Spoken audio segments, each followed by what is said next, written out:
Hello dear students, last lecture में हमने electrostatics में vector form of Coulomb's law पढ़ा और उसमें इंपॉर्टेंट प्रॉपर्टीज भी पढ़ा हमने। अब हमें स्टूडेंट्स उसी के बेसिस पे मैंने बताया था कि एक लॉ आपको बताएंगे, superposition theorem of electric forces, superposition theorem for electric forces. बेटा देखिए क्या चीज है, आइए हम जरा थिंक करते हैं। क्या करते हैं? थिंक करते हैं कि यहां पे कोई चार्ज है Q0, इसके अराउंड ढेर सारे चार्जेज हैं। माना कि यहां पे कोई चार्ज है Q1, यहां पे कोई चार्ज है Q2, यहां पे कोई चार्ज है Q3, ऐसे यहाँ पे ढेर सारे चार्जेस प्रेजेंट हैं। और माना कि यहाँ पे कोई चार्ज है Qn, n charges around Q0 present हैं।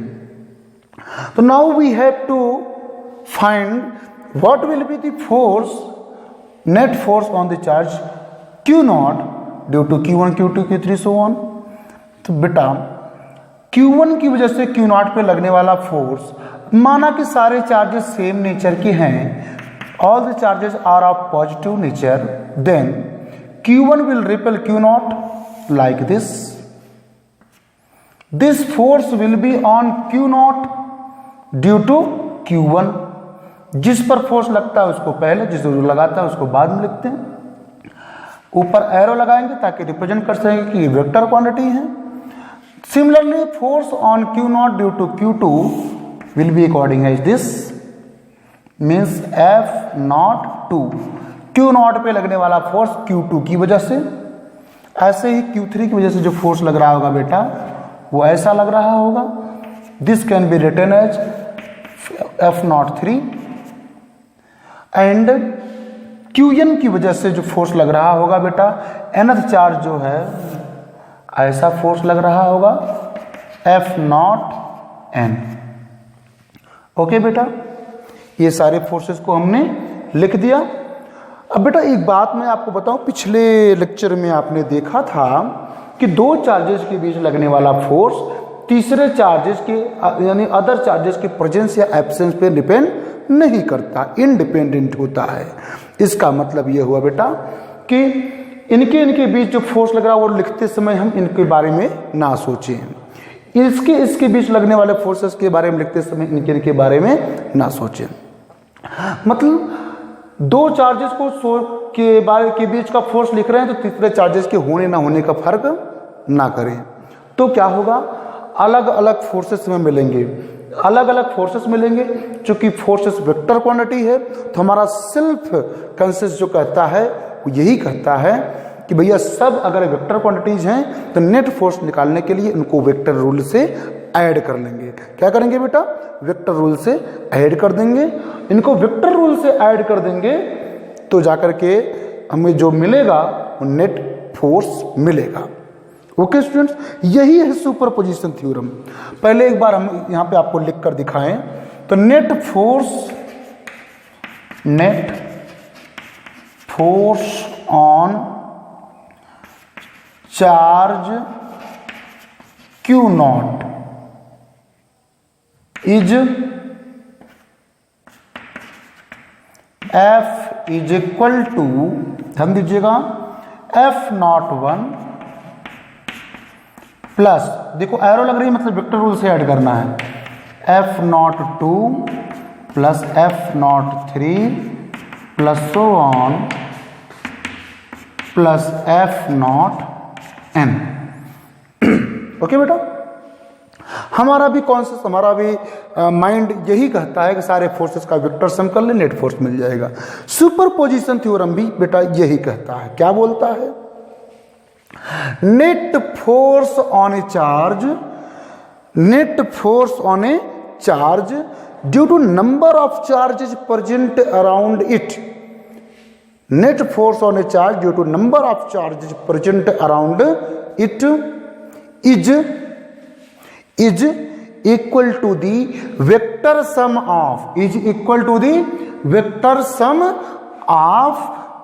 all the forces, vector sum of all the forces due to individual charges, all the forces applied on Q naught due to individual charges।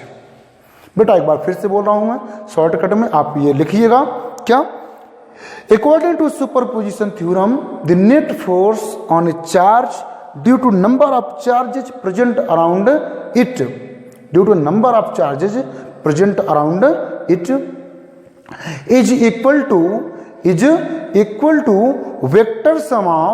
is equal to vector sum of all the forces due to individual charges present around it, है ना, is equal to vector sum of all the forces due to number of charges या due to individual charges present around it।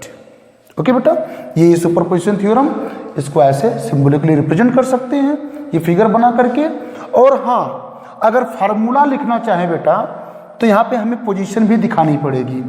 ये है position of Q naught with respect to Q1, ऐसे arrow लगा लेंगे, position vector हो जाएगा। ठीक है, ऐसे ही बेटा इसे लिखेंगे R naught 2 position vector of Q naught due to Q2, R naught 3 position vector of Q naught with respect to 3, position vector of Q naught with respect to Qn R naught n से लिखा जाएगा। Okay, तो हम values लिखने जाएंगे अगर, तो net force equal to 1/4 pi epsilon naught और 1 के बीच का फोर्स है, तो Q1 into Q naught by R naught 1 square, ध्यान देना बेटा, R naught 1 square into its unit vector R naught 1 cap, and plus इसका दूसरा वाला क्या हो जाएगा 1/4 pi epsilon naught Q2 into Q naught upon R naught 2, है ना, R naught 2 plus so on plus 1/4 pi epsilon naught Q naught upon, sorry यहाँ पे बेटा थोड़ा सा मिस्टेक है, R नॉट 2 का square into its unit vector, है ना, R नॉट 2 कैप, यहाँ पे R नॉट n का square into R naught n का कैप। ओके बेटा, 1/4 pi epsilon naught Q naught upon R naught n square R naught n cap. Okay, तो सारी forces मैंने लिख दिया, 1 की वजह से Q नॉट पे ये वाला फोर्स है, 2 की वजह से Q नॉट पे लगने वाला फोर्स ये है, ऐसे सो 1 NF की वजह से Q नॉट पे लगने वाला फोर्स वो है। ऐसे भी छोड़ सकते हैं, या इसमें देखो 1/4 पाई एप्सिलॉन नॉट सब में कॉमन है, Q नॉट भी सब में कॉमन है, जो कॉमन है उसको बाहर कर लें, तो F वेक्टर इक्वल टू हो जाएगा 1/4 pi epsilon naught into Q naught बाहर कर लिया, कॉमन कर लिया, बचा क्या Q1 upon R naught 1 to the square into R naught 1 cap, plus यहां से Q2 बचेगा upon R naught 2 square into R naught 2 cap, plus so on, plus last में क्या बचेगा Qn upon R naught n square R naught n cap, ये बचेगा। और इसको एक सिंबल में लिखने की कोशिश करें तो आ जाता है 1/4 pi epsilon naught into Q not into summation of QI। बेटा जो सफिक्स बदल रहा है उसके लिए I 1 2 3 4 ये बदल रहा है, तो वहां पे लिखा I अपॉन R नॉट तो नहीं बदल रहा है, सब में सेम है, तो वही लिखा जाएगा, बस ये बदल रहा है 1 2 3, तो R नॉट I, है ना, square into R not I cap, बस इतना से हो गया। जहां पे क्या है I changes from 1 to n, देखो बेटा आई की वैल्यू 1 पुट करेंगे तो Q1 अपॉन R01 का स्क्वायर R01 का ये टर्म आ जाएगा। समेशन का मतलब है फिर प्लस लगाइए, प्लस लगाने के बाद फिर से आई की जगह पे 2 पुट करिए, 2 पुट करेंगे तो ये मिल जाएगा।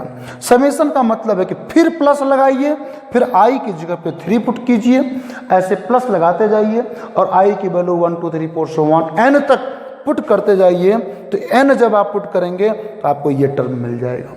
ओके बेटा, इस तरह से इस बड़े से टर्म को छोटे में लिखने के लिए समेशन यूज किया गया है। मुझे उम्मीद है कि आपको ये टॉपिक अच्छे से समझ में आ गया होगा। This is the complete explanation of superposition theorem for electric forces. आइए बेटा अब सुपरपोजिशन थ्योरम पर बेस्ड कुछ क्वेश्चन सॉल्व करते हैं। देखिए बेटा, एक क्वेश्चन अपने पास बहुत तेजी से सामने आता है कि एक इक्विलैटरल ट्रायंगल है, यानी इसके तीनों साइड्स सेम हैं ए, ठीक।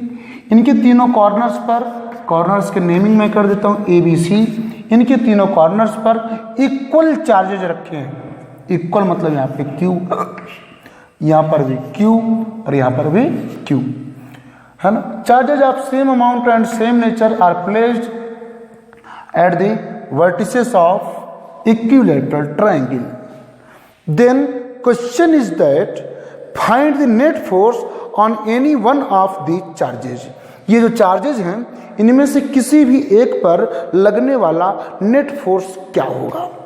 तो वेरी सिंपल बेटा, देखिए किसी एक चार्ज को पकड़ लीजिए, माना कि मैंने C वाले चार्ज को पकड़ लिया, इस पर फोर्स लगाने वाले कौन कौन से चार्ज हैं उनको भी पकड़िए। पहली बात तो A पर है ना, वर्टेक्स A पर जो चार्ज रखा है वो फोर्स लगा रहा होगा। जिस लाइन के द्वारा इनको मिलाया जा रहा है उसी लाइन के एलोंग फोर्स लगाएगा। दोनों का नेचर सेम है तो ये फोर्स अवे लगाएगा। एरो ड्रॉ करेंगे दूर की तरफ छोटी सी एरो ड्रॉ कर देंगे। ये 1A पर जो चार्ज है उसके द्वारा लगाया गया फोर्स है। इस फोर्स को मैंने F1 मान लिया, ठीक है। क्या मान लिया? F1। ऐसे ही बेटा ये जो इसकी बात तो मैंने कर ली, इधर जो चार्ज है ये भी फोर्स लगा रहा होगा। देखो इनको मिलाने वाली जो लाइन है, इन दोनों चार्जेस को मिलाने वाली जो लाइन है उसी के एलोंग फोर्स लगेगा, या तो टुवर्ड्स चार्ज या तो अवे फ्रॉम द चार्ज। दोनों सेम नेचर के हैं तो अवे फ्रॉम द चार्ज ये बेटा लगेगा, अवे फ्रॉम द चार्ज। इस फोर्स का नाम हम F2 लिख देते हैं। आइए बेटा इन दोनों फोर्सेस की वैल्यू लिखते हैं। F1 की वैल्यू क्या हो जाएगी? F1 की value according to Coulomb's law 1/4 pi epsilon naught Q1 Q2। Q1 का मतलब F1 लिख रहे हैं ना, ये वाला Q1 है जो कि Q है, ये वाला Q2 है, ये भी Q है, अपॉन इनके बीच के डिस्टेंस का स्क्वायर जो कि R का मतलब यहाँ पर A है। ओके, ऐसे बेटा हम अगर F2 लिखने की कोशिश करें, F2 equal to 1/4 pi epsilon naught into, बेटा देखना जरा, है ना, अब की बार इस चार्ज पर इसका फोर्स बताना है तो दोनों भी चार्जेस की वैल्यू वही, Q1 की वैल्यू भी यहाँ पे Q है, Q2 की वैल्यू भी Q है और इनके बीच का डिस्टेंस A है, A स्क्वायर। देखो बेटा दोनों सेम है, 1/4 pi epsilon naught Q square by A square. ये वाला भी है बेटा 1/4 pi epsilon naught Q square by A square. एक काम करते हैं बेटा, दोनों अगर वैल्यू सेम है इनको P मान लेते हैं, इक्वल टू P। सेम है ना बेटा, इसलिए मान ले रहे हैं P इक्वल टू P हो जाएगा। ये भी फिर इसी वैल्यू को जगह हमने P लिखा तो वही वैल्यू फिर से आई तो फिर से P लिखेंगे। अब बेटा रिजल्टेंट ऑफ टू फोर्सेस के लिए जो फार्मूला होता है हमारा वो ये होता है ना, वो होता है रिजल्टेंट फोर्स के लिए formula under root F1 square plus F2 square plus twice of F1 F2 cos theta plus twice of F1 F2 cos theta. तो बेटा अब लिखते हैं इसमें हम R equal to under root F1 की जगह पे क्या लिखा जाएगा, P लिखा जाएगा, प्लस बेटा F2 की जगह पे क्या लिखा जाएगा, P लिखा जाएगा, 2 into P into cos theta. इनके बीच का एंगल कितना है, अगर ये बेटा इक्विलेटरल ट्रायंगल है तो यहाँ पे 60 डिग्री लिखेंगे और यहाँ पर भी 60 डिग्री लिखेंगे, यानी यहाँ पे हम cos 60 लिख सकते हैं। तो स्टूडेंट्स आप लोग आराम से देख सकते हैं P square plus P square मतलब 2p स्क्वायर प्लस यहाँ पर भी 2p स्क्वायर इंटू कॉस 60 का वैल्यू होता है 1/2, ये 1/2 है तो 2 से कैंसिल हो जाएगा। r equal to under root 2p square plus p square, तो ये आ रहा है r equal to under root 3p square. अब बेटा देखो 3 का रूट तो निकलेगा नहीं बट p स्क्वायर बाहर आएगा तो बचेगा p अंडर रूट 3।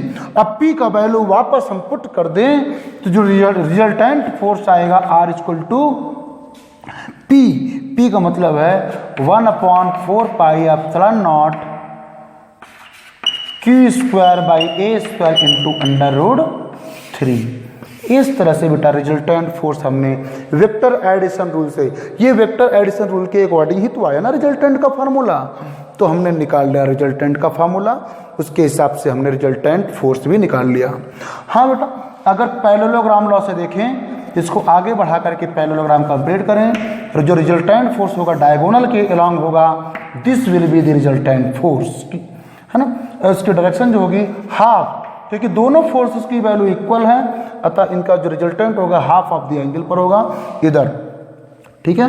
F2 से 30 डिग्री पर ये रिजल्टेंट फोर्स होगा। ओके स्टूडेंट्स, मुझे लगता है आपको ये बात अच्छे से क्लियर हो गई होगी। अगर कोई डाउट हो तो बताइएगा, है ना। बाकी की चीज़ें हम आपको बताते हैं नेक्स्ट लेक्चर में। Thank you students.